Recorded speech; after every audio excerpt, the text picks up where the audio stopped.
we start to talk to the Prime Minister and said to him that we have demand, and actually it is the people's demand. First of all, number one is free the detainees, making as a national campaign for forgiveness from the government. Secondly, do not please, Mr. Maliki, do not enter the independent institution like Transparency Institution and the High Commission for Human Rights into your government, into the Prime Minister presidency. Thirdly, we need social reforming by minimizing the unemployment and making jobs for all the young people, and also taking care of the widows and orphans. Number four, we need a direct supervision from the Prime Minister to the strategic projects in Iraq, especially for the infrastructure, because there is lots of corruption inside these projects. Ahmed, do you believe that the al-Maliki's government is capable of meeting some or all of those demands?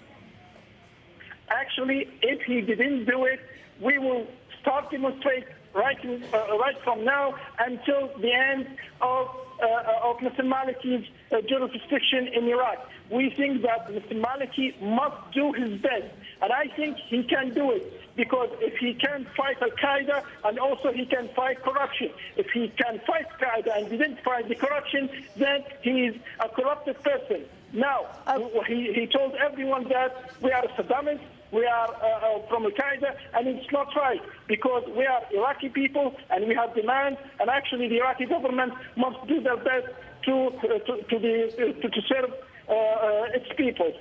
Ahmed, thank you very much indeed for speaking with us. Ahmed Rushdie there, speaking to us live from Baghdad. Let's introduce Faraz Brizat, researcher at the Arab Centre for Research and Policy Studies in Doha, and with me in the studio now. Good to have you with us. Just speaking to that particular young man on the phone, clearly a lot of anger in Iraq. There are power shortages, there's a lack of water, there's high unemployment, and corruption, again, is one of the big issues that is causing a lot of anger among protesters. Absolutely. I think the underpinning issue of all this is legitimacy. And I think the legitimacy of all regimes in the region, whether they are elected or not elected, is being seriously challenged.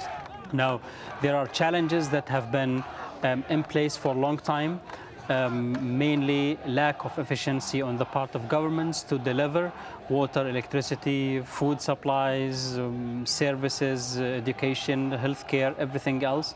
In Iraq in particular, I think there is not only services shortage legitimacy, but also there is a political shortage legitimacy, which is mainly the current status quo in Iraq is being organized around sectarian lines and ethnic lines. And this is something that the Iraqi people have not endorsed, and they have not supported. It has been imposed on them, and I think this is partly a revolt against sectarian non-civic identity of Iraq, of the new Iraq. And it's interesting that to try and stop these protests, Nouri al-Maliki came out and denounced the protesters as Baathists, Saddam loyalists. I think this is all these regimes. I don't think Maliki is a Democrat. I think he has the outlook of an autocrat. He has the outlook of an elected dictator, and we know the manipulation of the political process that he insisted on with the huge support from Iran in order to get his way in Iraq, although that was not the majority. He was not the leader of the majority bloc in Iraq as a result of the elections in March last year. And I believe that there is a very strong challenge to this, to the way that he is conducting politics in Iraq. The fact that the young Iraqi people who basically started from Kadhimiya, which is a Shia neighborhood, they went through to Al-Azamiyya, which is a Sunni neighborhood, and all together went to Tahrir Square in Baghdad, demanding end of corruption, demanding end of manipulation, demanding better services, demanding accountable government.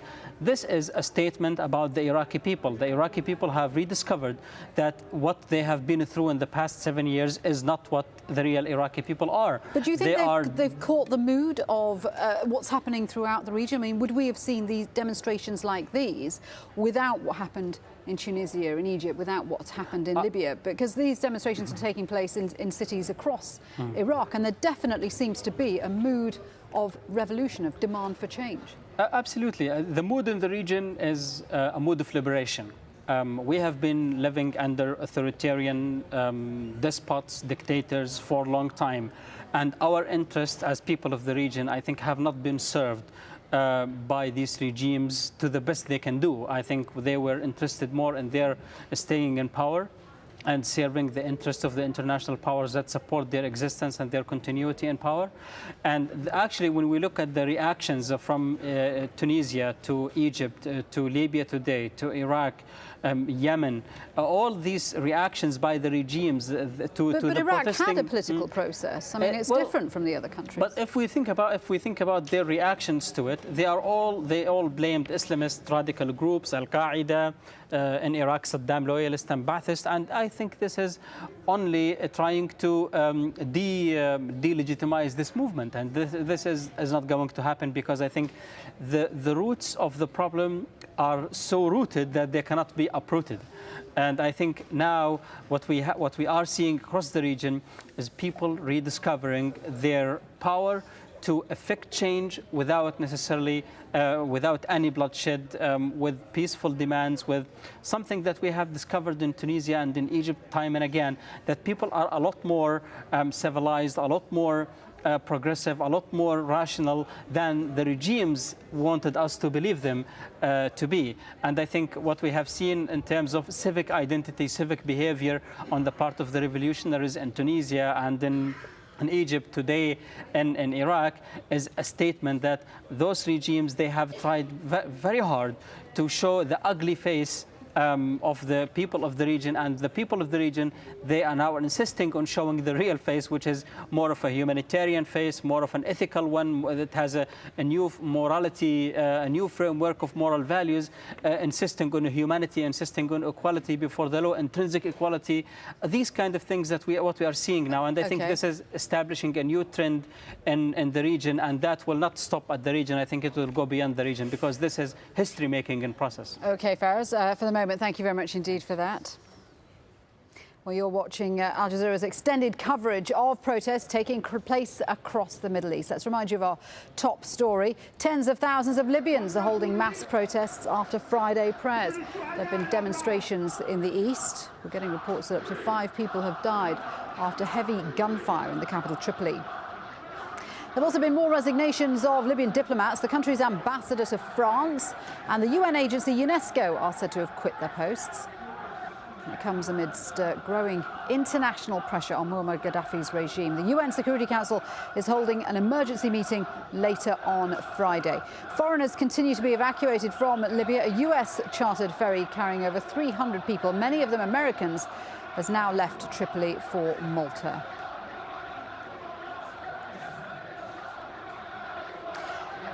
Well, as I said, we're expecting the UN Security Council session to take place a little later on today. Let's go live to New York City for the latest on that. And Kristen Salumi, who's there. Kristen, a lot of pressure on the Security Council to come up with something. Can we expect anything?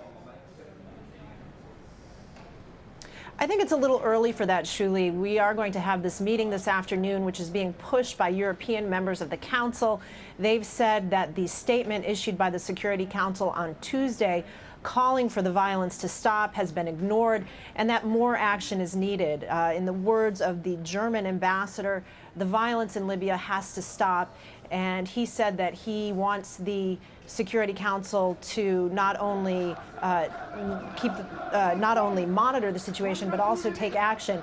But as I said, this is just the first step in what is probably going to be a lengthy process. All 15 members of the Council have agreed to have a meeting, but agreeing on a text is another matter altogether. The Russian delegation told AlJazeera that they think it is too soon to take action. They want more credible information coming from the region before any concrete action is taken.